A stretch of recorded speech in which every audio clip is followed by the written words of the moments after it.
Ito ang Self-Cat Talks, kung saan ang mga usapin ay hindi palalagpasin. kundi lulutasin. So, good evening guys, and we have our guest tonight, and kindly introduce yourself first. Good evening, everyone. My name is Mikay from Bacoor, Cavite, and I'm a transgender woman. Interesting. So, kumusta naman yung experience as a transgender? As of now, nakakarinig pa rin ako ng mga bad comments and mga discrimination pag lalabas ako, ganyan, like pupunta ako sa ibang lugar, like sa mall, ganyan, like or sa mga palengke, ganyan. So, hirap talaga. Kasi marami pa rin talagang judgmental, and yung mas malala pa kapag yung ibang mga common, yung mga matatanda, ay, Oo. bading yan. Walang patutunguhan yan. Masakit nila magsalita. Mahilig lang yan pumarty, ganito, ganyan. Yun na kasi yung nakasanayan nila na parang sa panahon nila, hindi parang natural yung ganun. So parang naninibago sila na ngayon may ganito na mga iba't iba ng genders. Na yung mga akala nilang bading lang, nakala nila babae talaga, tapos Oo. malalaman nila bading, tapos doon na mag-uumpisa yung discrimination Yeah. nila, di ba? Doon talaga. So, kamusta naman yung experience bukod doon?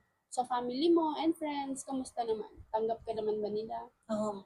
Sa family ko, actually, tanggap ako ng buong pamilya ko, ng nanay ko, yung That's mga, good. ng mga tita ko, tito, tanggap nila ako. Pero may isa akong hindi tanggap. Like, parang, tanggap niya ako, yung tatay ko, tanggap niya ako, pero, hindi niya tanggap yung panunood, pananamit ko.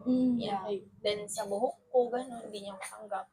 And sa pag sa social media, gano'n. Kasi, kaya, sa social media ko, kaya ako hindi ko nilalagay yung apelido ng tatay ko kasi nag-aaway kami doon. Okay. Yeah. May work. Yeah. Kasi parang hindi niya talaga ako tanggap na para magladlad sa Social Oo. media. Pakita sa mundo na Yeah. ganun ka. ganun. Tapos, parang tinanggap ko na lang, dinidib ko na lang, papatunayan ko na lang sa kanya na kaya ko. Tsaka na parang kahit ganito ako, alam at alam ko sa sarili ko na may mararating ako. Yeah. Yeah, that's the sad reality, guys. Kapag kasi ang parents natin may gusto sa atin, maybe kailangan mong sundin yun kasi nga, parents sila. Pero that's wrong, di ba? We Kasi, have different, di ba, opinion. And syempre, sa panahon ngayon, madami ng changes. May mga iba't iba ng genders like her, di ba? She's a transgender. And hindi naman natin mababago or papalitan kung ano man yung emosyon na meron siya regarding sa gender niya. Di ba? at saka kung ano yung gusto niya sa lahat. Tsaka, ngayon kasi, yung mga tao, parang sobrang babad nila sa social media, and mostly sa mga parents. Oo. Kapag halimbawa, anak ko lalaki, tapos yung standard ko, parang na ano na siya sa social media na, ay, lalaki yung anak ko, gusto ko paglaki nito, ganito siya, ganyan siya. Tapos, ang mangyayari, yung anak ko pala, ganito. So, kapag ganito yung anak ko, doon ako mag-disappoint sa kanya, na bakit ganyan ka, hindi ganyan yung gusto ko sa'yo, hindi ganyan yung gusto kong maging ikaw. Dinidiktahan nila. Which is bad. Kasi hindi na-express nung bata o nung tao kung ano talaga siya, kung ano yung gusto niya, hindi niya magawa yun. Like what Mikay said, na tanggap naman siya, but syempre, meron pa rin mga imperfections, mga flaws pa din. Kasi gano'n naman talaga, may masasabi at masasabi sila sa'yo, diba? So, ayun, as a transgender, mahirap ba? Like, nahihirapan ka bang ipakita sa mundo kung sino ka? Oo. Nung una, oo. Kasi like parang, di ko maisip kung anong gagawin ko, ang daming side comment ng iba, like parang, Nalilito ka? yeah, nalilito ako talaga nung una. Kasi like parang, dami talagang humahadlang. Pero ngayon, tanggap ko naman na yung sarili ko. Yeah. Like parang, inaano ko na sa mga tao, then pinatunayan ko na sa tatay ko na kaya ko, gano'n. Yeah. Tatayo ko yung sarili ko, gano'n. Parang hindi ako manghihina kahit anong struggle. Oo. Yeah. Tsaka, that's the most important. Yung unang tatanggap sa'yo, yung sarili mo. Yeah. Sa lahat ng gagawin mo, sarili mo lang din yung kakampi mo. Kaya kahit na maraming tao na nagja-judge sa'yo, kung ano nung sinasabi sa'yo, ang kailangan mo lang isipin, sarili mo lang yung meron ka. Sarili mo yung gagabi sa'yo. Kaya di mo na kailangang isipin pa kung ano yung sasabihin ng ibang tao. Tsaka yung mga sinasabi ng mga boses mo sa utak, gano'n. Yan, wag mong paniniwalaan yan kasi Kasi talo ka. Tsaka dun mas nagiging worse yung situation eh. Oo. Mas lalo kang ako ba to? Dapat ba ganito ako? Eh, hindi ganito yung sinasabi ng society, ng Yeah. media, ng family ko, hindi ganito yung sinasabi. Mm-mm. So, kung ano yung gusto mo, gawin mo siya as long as wala kang tinatapakang tao. Yan, that's right. Diba? Pwede mo siyang gawin. So, syempre, may mga motivational quotes ganyan. So, ano yung mga pwede mong ma-advise sa mga taong naghahanga din or natatakot? Kasi nga, di ba, madaming judgmental sa mundo. So, anong gusto mong sabihin sa kanila para hindi sila matakot na ilabas yung tunay na sila? Maging maging proud ka lang sa sarili mo, magtiwala ka lang sa sarili mo, huwag mong pakinggan yung mga side comments na yan. Basta magtiwala ka lang sa sarili mo, makakamit mo yung mga gusto mo, ganun, yung mga pangarap mo. Yeah. Pero bago tayo lumalim pa sa usapin na to, puntahan muna natin kung paano ka nagsimula. Kung paano ka naging ganyan, kung gaano kahirap, ganun. Kasi kung titignan natin, hindi natin siya makakalang ganun pala siya before. Ang ganda niya. Yeah. So, we are curious about the history. Simula nung bata ako, like, naalala ko noon, binibisan ako noon ng mga tita ko. Kasi actually,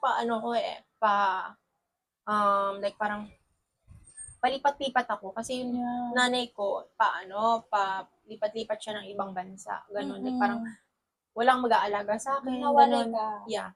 Tapos parang basta sa ibang tao, Pinapaalam. iba't ibang tao ako na lumaki ganun, sinusuotan nila ako ng mga babae. Ano mo rin yun? Family mo din?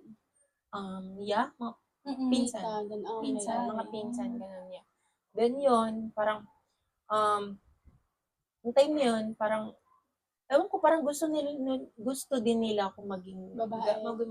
Baka dahil maganda ka talaga nun pa. Di ba? Babae ka talaga. Mali lang talaga. Oo, yun nga yung mga paniniwala nila. Mga ganun. Tapos, yun, tapos nung medyo lumaki na, ganun, like parang nabago yung isip ko. Kasi, like, parang, nag-iba yung isip ko, like, parang may daming gumugulo, like, maglalad ba ako? Or malilito ka talaga. Magiging lalaki. Yeah. Pero trinay mo, na, di ba, pag bata ka, tinry mo na, ay, baka lalaki talaga ako. Oo. Yeah. Na kesa Barbie, truck pipiliin mo, ganun. Ganun, daming ganun na mga, halos karamihan yung mga kamag-anak ko rin noon. Oo. Mga ugali nila noon. Parang, ano yan? Kailangan mong maging kasi tatay mo mas kulado. Oo, kailangan ganun ka din. Oo, kailangan ganun din ako. Like father, like son. Yeah. Ganun. Pero nung medyo lumaki-laki na ako, parang na-realize ko na parang hindi mo pala dapat pakinggan yung mga ibang tao, kundi sarili mo lang dapat. Kasi wala naman din yan matutulong eh. Pag lumaki ka, di ba? Wala rin sila. Ano lang yun eh, like parang nandyan lang yun, tapos parang may masasabi lang hanggang dyan lang yun. Tapos after that, pag lumaki ka na, wala na yan. Wala din sila sa buhay mo. Yeah. Sarili mo na lang meron ka. Yeah. Pero nakakatulong din kasi yun, di ba? At some point, nakakatulong din sila kung paano ka magde-decide. Pero when it comes to your personal life, ayun na talaga yung wag natin silang papakinggan. Kasi ako to ikaw ba to? Para pagdesisyonan mo tong katawan ko, di ba? Hindi tumatakbo ang mundo ng ganun. Tsaka yung mga paniwalain kasi ng iba, mostly ng mga matatanda, yung mga nakikita nila kung saan, gusto nila yung generation ngayon, ganun pa rin. Diba? Magkaiba kasi yung generation noon sa ngayon, di ba? Kumbaga, sa mga panahon ng lolo't lola natin, di ba? Ang meron lang talaga sa kanila is babaeng babae at lalaking lalaki. Diba? So, iba na talaga sa panahon ngayon. And kailangan natin umadapt or i-adapt yung mundo na to. Yeah. Kasi sa mundo na to, madami talagang manghuhusga. Pero nasa sa iyo yun kung papakinggan mo sila, diba? So, tuloy mo na yung kwento. So, ano pang mga gusto mong malaman? Yung mga gusto mong malaman sa kanila. Kasi ako, talagang nai-inspire ako sa'yo. Like, nakaka-proud ka na ngayon, nandito ka na, napakita mo na yung tunay mong ikaw. And, nakikita nilang lahat kung gaano ka katapang na pinakita mo yung sarili mo.